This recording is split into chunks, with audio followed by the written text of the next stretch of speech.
ඔන්න ඉතින් අපේ සිතේ මේ ඊළඟ ස්ථානයේ විදියට යන්නේ කුරුණෑගල නගරයේ තියෙන තවත් සුවිශේෂී වගේම පෞරාණික තැනකට. ඒ තමයි ඉබ්බාගල රජමහා විහාරය. ඇතුගලට යන පාරේ ටික දුරක් යද්දි තියෙන අතුරු පාරට හැරුණහම මේ සුන්දර පන්සලට පහසුවෙන්ම ළඟා වෙන්න පුළුවන්.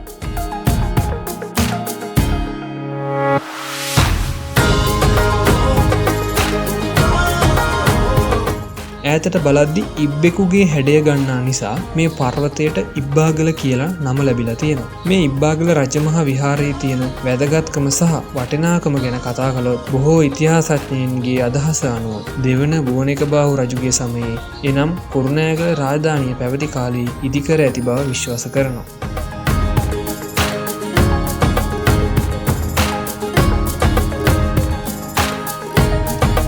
ජනප්‍රවාදයකට අනුව බුවනිකබාහු රජුගේ මවට ශ්‍රීපාද වන්දනාවට යාමට නොහැකි වූ නිසා රජතුමා ඇය වෙනුවෙන් මේ සිරිපතුලක අනුරුවක් නිර්මාණය කළ බව සඳහන් වෙනවා.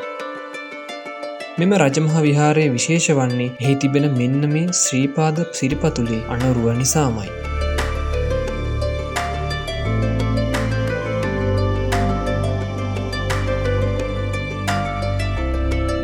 ඊට අමතරව මෙම විහාරය දළදා වහන්සේගේ සේවයට සම්බන්ධ භික්ෂූන් වහන්සේලාගේ වාසස්ථානයක් ලෙස භාවිතා වූ බව සඳහන් වෙනවා.